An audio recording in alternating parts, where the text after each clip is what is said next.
Well, good morning viewers and welcome back to the channel. This is Jonno from Out and About with Jonno and Jez. Just let me turn that music down in the background there, guys. Right, sorry about that.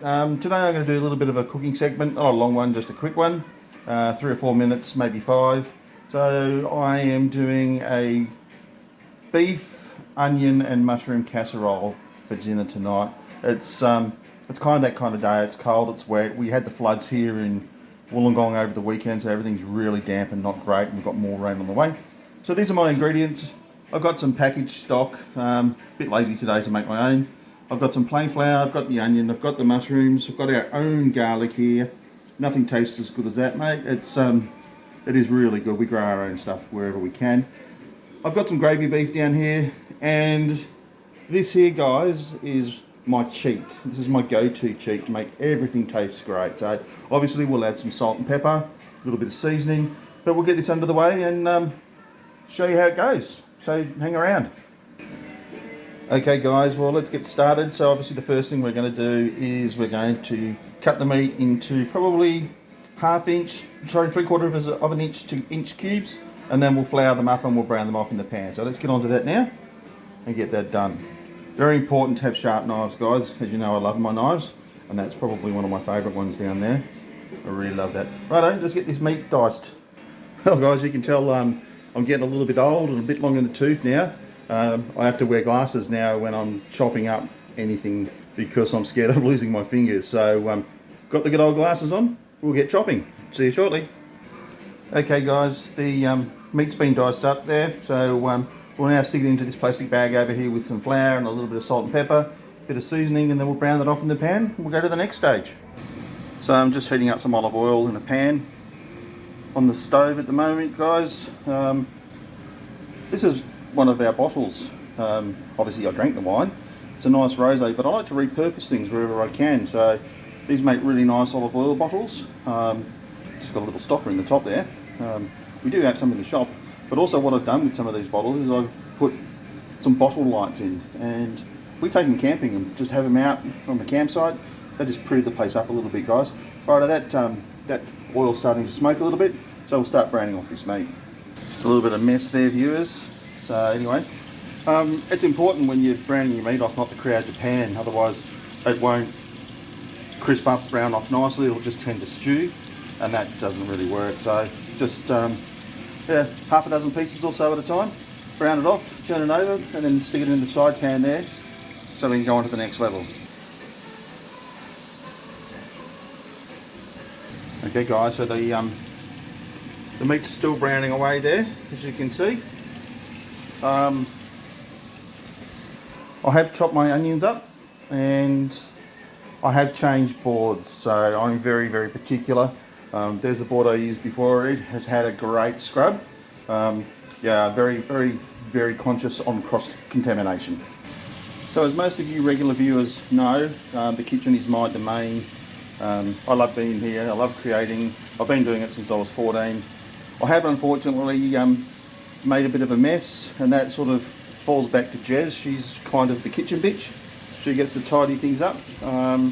And she goes, how come you make such a mess? And I said, I have to, because if I don't make a mess, the food won't taste good. Anybody agree with me on that one, guys? Let me know in the comments. Okay guys, that's my secret weapon. I'm about to get that ready to go into the pot. I use the hearty beef and the cream of chicken all the time. They're cup of soups, but honestly, give it a try. They really do help the flavour.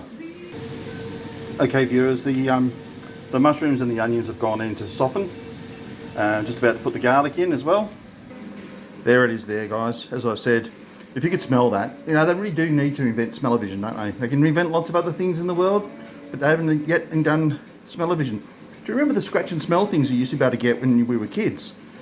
Righto guys, I'm going to put some garlic in. I'm not shy with my garlic. I'm going to use a whole tablespoon and get that in there. And then we'll come back to the next stage. Righto guys, there's the garlic in there. We'll just soften those off, and then we'll add the meat back, and then we'll put in the stock and the secret weapon. See you shortly. Okay viewers, I've added the meat back into the mushrooms and the onions, and now we'll just add the stock and the secret weapon, and then we'll leave it for a couple of hours and we'll check back.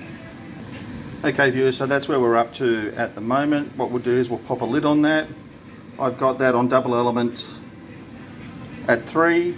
We'll cook that for 2.5 hours, or until the meat is pulled apart. So we'll check back in a little later. And because Jez is in the office today, I'll actually do the cleaning up. So we'll get on with that shortly. Just a little hint and tip that I want to show you guys. So I'm just going to quickly go over here. This is just a few of my knives. Yes, I'm knife possessed, but I like them. There's some of the salts that we make in the jars for the next lot of truffle salt we're about to make, which will be available in the shop. But I get Jez to make a special soap for me, guys. So just putting our pan over here. So this is it here, and this is what I use to clean my knives with. And I do that because, I'm just going to read off a cheat sheet here. What she puts in this is Dr. Bronner's Castile soap, olive oil vegan soap, a dash of olive oil and essential oil. And honestly, it's very good for killing all the germs, but also it gives my knives a really good sheen afterwards and gives them sort of a coating that protects them. I find a lot of commercial dishwashing detergents are a little bit abrasive, so you know, when I've got a $400 knife, I'm not prepared to just put shit on them. Anyway, we'll check back in a couple of hours to see how the casserole is going, and we'll take it from there. So I'll see you in a couple of hours, guys. Honestly, viewers, there really needs to be someone inventing smell-o-vision. That is going to be absolutely stunning. I can't wait. My mouth is watering. Okay, viewers, there it is. It smells absolutely delicious. It's been going for a few hours now. The meat is just starting to fall apart, so I think we'll leave the video here. We're going to serve that with some fusilli tricolour pasta and mop up the juices with some cheesy garlic bread just for 2. I'm about to shoot off down to the bottle shop now, guys, and get a really nice bottle of red to go with that. It's cold, it's raining outside. I think it's a really good meal to have on a cold, wet day. If you want to know more about the hand wash that Jez makes, that I clean all my knives with, hit her up in the comments, guys, and we might throw her in front of the video. I know she's a little bit camera shy, but it might not be a bad idea to get her out and doing some of her own content. Cheers, guys. Thanks for watching. If you did like this video, please like and subscribe to the video. Leave a comment, share it, and to all of our current subscribers, we really thank you. We couldn't do this without you. Your support is endless, and we love you. Thank you.